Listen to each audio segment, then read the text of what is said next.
For thousands of years, the Austronesians were known to many people around the world as the undisputed masters of the seas. Known to the Japanese and Chinese for quite some time as great seafarers and recognized for their skill in navigating the seas by the Europeans, the Austronesians even taught an entire nation how to sail, perhaps all too well, as we'll discuss later on. There are even some more isolated Austronesian tribes who spend nearly their entire lives on the open ocean, so it's only fitting that the Austronesians originated on a modest island only to conquer the world's biggest archipelago and beyond, with no other group having such a dominance of the local waters with the same level of technology. However, the Austronesians are not simply one united group, although in the near past various anthropologists believe the Austronesians to have a common origin dubbed as the Malay race, named so for the belief that they originated in peninsular Malaysia and spread out to the Philippines, Indonesia, the Pacific, and elsewhere. However, we now know the intricacies and complexities of the genetic composition of what is now known as the Austronesian people. It's now accepted in the vast majority of fields that the Austronesian proto-language and people groups originated from the island of Taiwan, formerly known as Formosa, which is why the Taiwanese Aborigines, which simply means indigenous and has nothing to do with the Australian Aborigines, were known as Formosans to the Europeans before being conquered by the Chinese and incorporated into the mainland after generations of settlement. So, ironically, only a small minority of the Austronesian Urheimat, or homeland, is of Austronesian ancestry today. They spread out like a tsunami over the Philippines, Malaysia, Indonesia, the South Pacific Islands, and even as far as Madagascar off the African coast. Therefore, there is extreme phenotypic and genetic diversity between groups that could be labeled Austronesian, and it is accordingly not a very good ethnic identifier, as unlike Slavic or Germanic or Celtic peoples, there are massive differences between various groups and regions. Just like the Turks, the Austronesians are a macro-ethno-linguistic group spanning many countries that is a result of the fusion of multiple gene pools or racial groups, and we can actually measure the different levels of admixture among different population groupings, with nearly all being a fusion of Eastern Eurasian DNA and the Australo-Melanesian or Australoid component native to Southeast Asia and the Pacific, with the exception of Madagascar, which has a large sub-Saharan African component due to their proximity to Africa. Due to more recent migration dating back to the colonial era, there is a small to moderate European component dispersed throughout the populations of the Philippines, Indonesia, Madagascar, and the Pacific Islanders, especially the Maori of New Zealand, as well as a Middle Eastern and South Asian component in some of these countries as well, due to trade dating back thousands of years.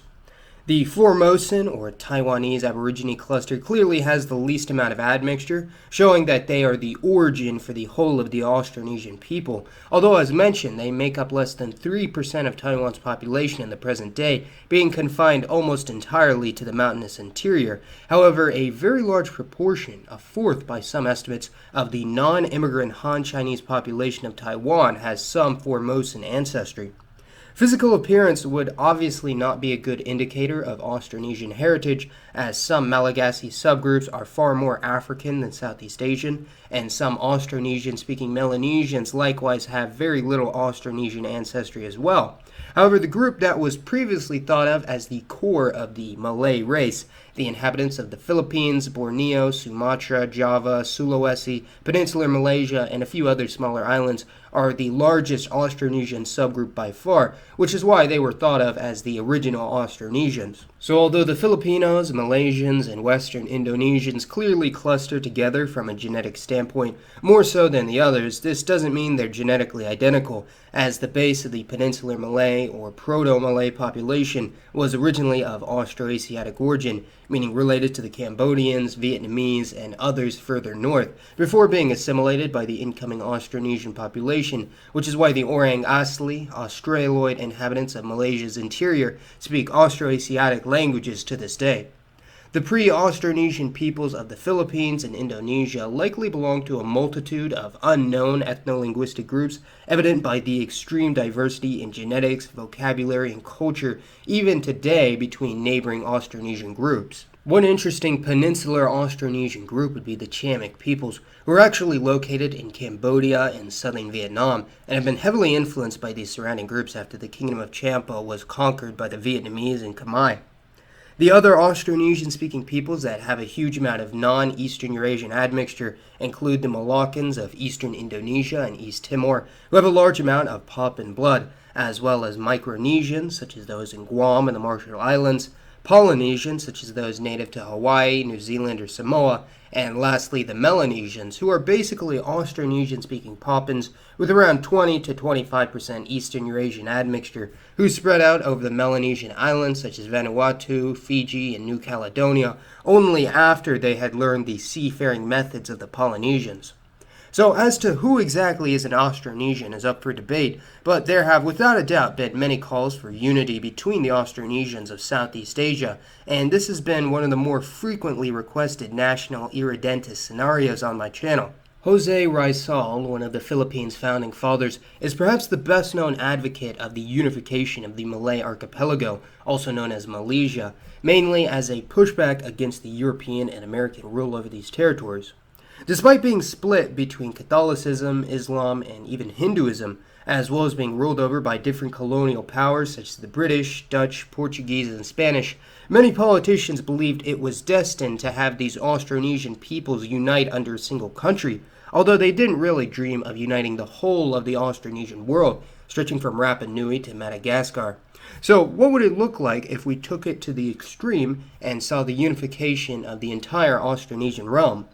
By looking at a map of where Austronesian speakers inhabit today, we shall obviously be including the Philippines, Malaysia, Brunei, most of Indonesia, as well as Madagascar, and most of the Pacific Islands, but we'll also be including areas formerly inhabited by Austronesian groups, or areas that were at one point considered to be in the Austronesian homeland because of the extreme complexity of Austronesian settlement today and heritage. More on that later. So we'll also be including Singapore, Taiwan, New Zealand, Hawaii, Champa on the mainland, and most interestingly, the Aleutian Archipelago in Alaska, which is predominantly of Filipino and Polynesian ancestry from more recent migrants. This gives us a population of 483 million people, 1.5 times larger than the United States, and a land area of 1.2 million square miles. That's about 3.1 million square kilometers, or about the same size as India, clearly with a much lower population density, although Java and Luzon in Indonesia and the Philippines respectively are both some of the most densely populated islands on the planet, with a combined population totaling 42% of the entire pan-Austronesian country. This is an economy of around 7.4 trillion US dollars, around 16,000 per capita, around the same as Brazil or China, raised significantly by the inclusion of Singapore and Brunei, two of the richest countries on Earth, although some areas of Madagascar or Melanesia are some of the poorest.